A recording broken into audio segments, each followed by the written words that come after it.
Hello everyone, my name is Michael Johnson from Chairshot Commentaries, and this is your Money in the Bank 2016 review. Now this is the second time that I will be recording this video, so I might not be as excited as I was the first time, because the first time I found out that I had my fan pointing at my microphone the entire time. You can't even hear a word I'm saying. So now I have to kind of redo the entire review here, which is not fun at all. Alright, so we start out with the pre-show, Breezango versus the Golden Truth. And Breezango actually comes out with a sunburn selling the tanning bed, which we saw in the video package before the match.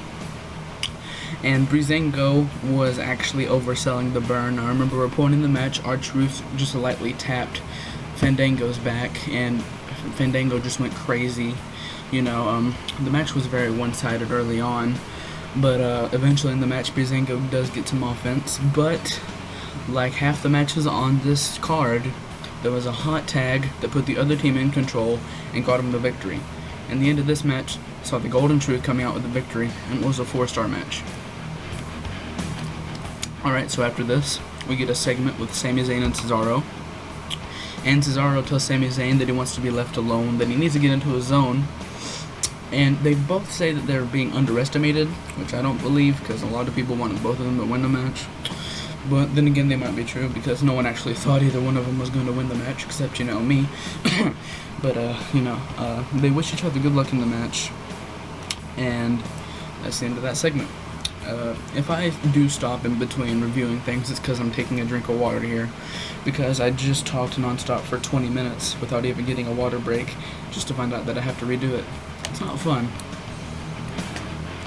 Alright, so next we get a video package for Money in the Bank, and honestly I thought it was a great video package. You know, I love almost every single one of the WWE video packages, you know, and they actually used a good song for this video package instead of, you know, a dumb pop song like they always do, you know, a Demi Lovato song or the Iggy Azalea song or something. They actually use a rock or alternative song. I can't really remember what type it is, but it gave the Money in the Bank match more feeling, in my opinion. Alright, so now we have the Lucha Dragons versus the Dudley Boys, and it was a very slow start to the match, and I'll say that a lot throughout this review, but whenever I actually feel like the match needs a slow start, I will tell you. And the Dudley Boys were doing very good heel work at the start of the show, which I like to see. I like it whenever heels wrestle like heels and faces wrestle like faces. You know, it's something that you don't see that much anymore, but, you know, the Lucha Dragons actually take the offense at the start of the match after the match had a very slow start. Excuse me. The Dudley Boys got in control in the middle of the match, and but again, a hot tag puts Kalisto in the driver's seat, and after Devon Dudley accidentally clotheslines Bubba Ray, that coins a victory for the Lucha Dragons. So I gave that match 4 stars out of 10, and all these matches are going to get an out of 10 rating, not an out of 5 rating, because a 4 out of 5 star rating for this match would have been ludicrous. The Tag Team Championship match was next. 3 tag team matches in a row. You know, Teddy Long's back there booking it. Tag team match, tag team match, tag team match. We're going to do this the right way. And Enzo Amore and Big Cass cut a good promo as always, and the New Day comes out. They cut a good promo on all the other tag teams in the match.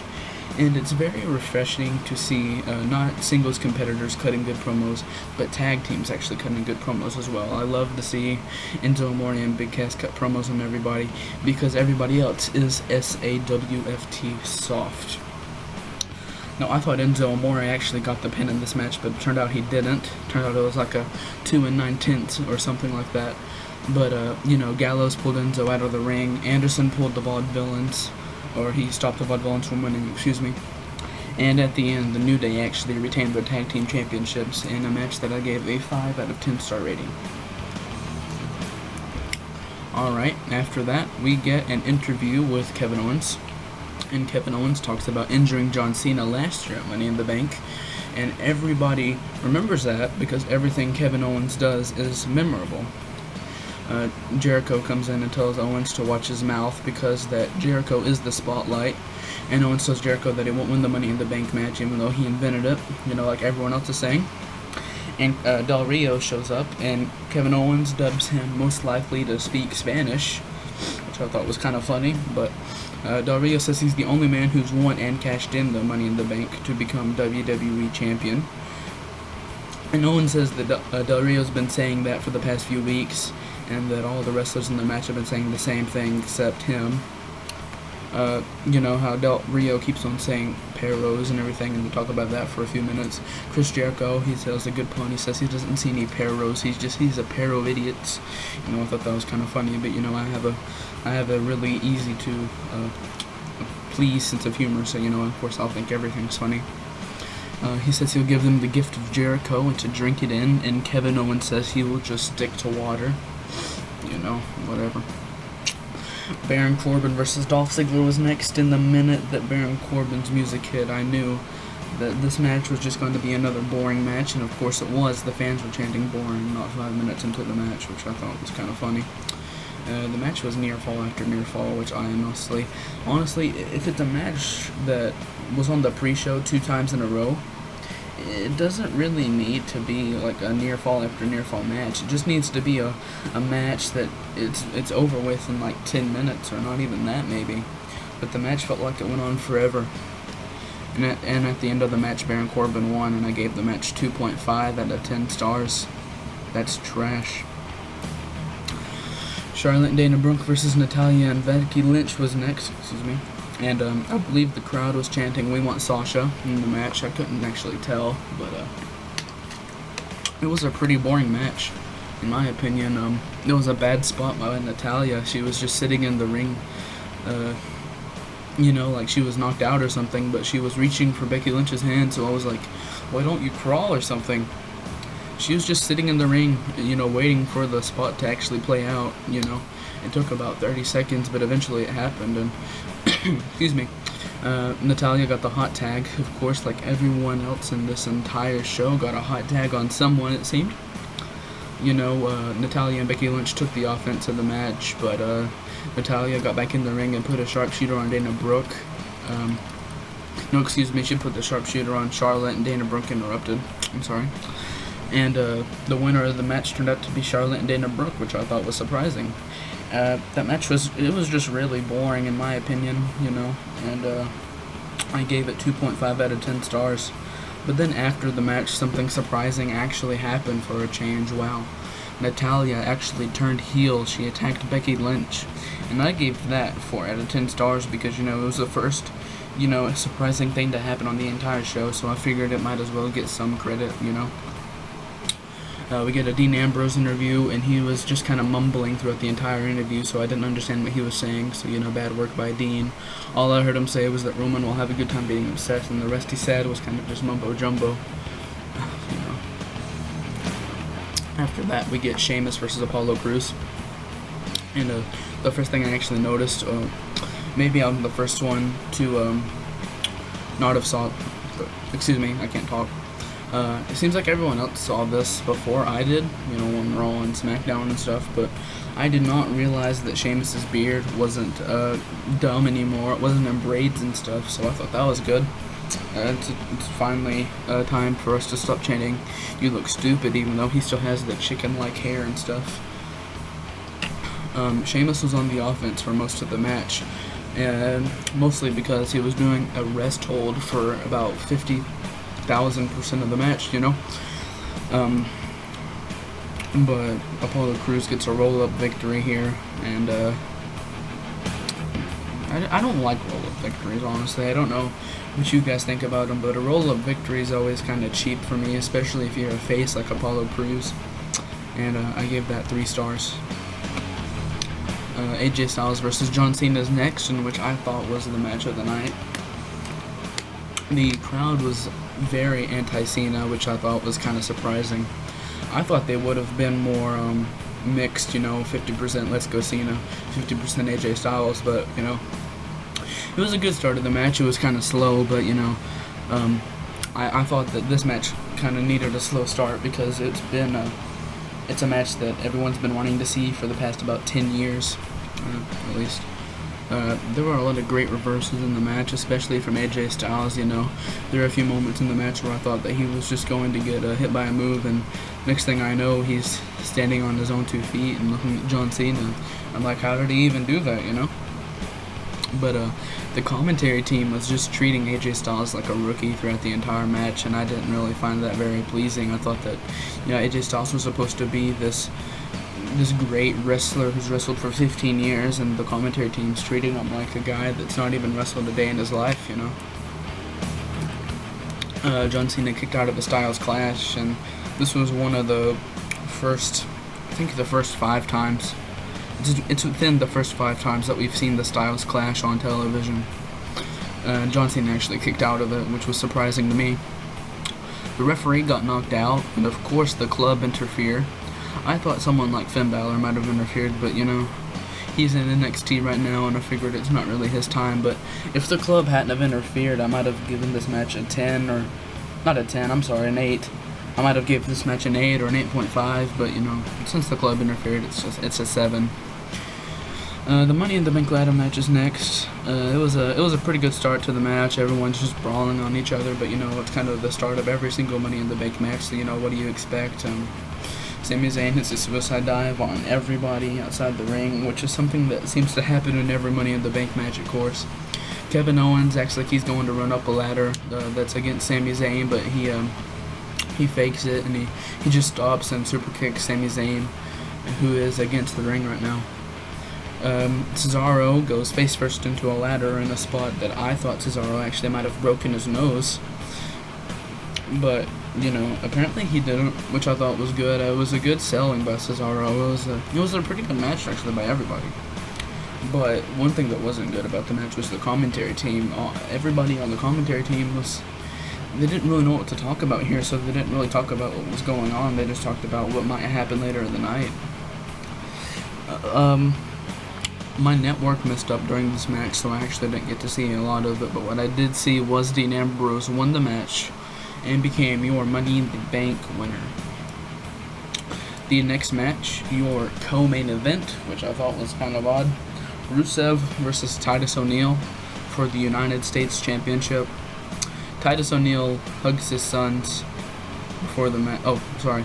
If I didn't say it already, I gave the Money in the Bank ladder match a 7. I'm sorry if I didn't say that. I just want to make sure I did.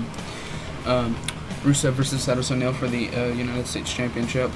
Titus O'Neil hugs his sons before the match, and Rusev tried to actually intimidate his kids before the match. And during the match, he was telling Titus O'Neil, "Oh, look at your kids" and stuff. And the minute I saw Titus O'Neil hug his kids, I just thought, it's pretty bad that he has to lose in front of his kids. But they're old enough to know how the wrestling business works and stuff, so I'm sure they didn't mind it that much. In the end, Rusev retained his United States Championship, and I gave the match 5 out of 10 stars. Next, the main event, Seth Rollins versus Roman Reigns for the WWE World Heavyweight Championship.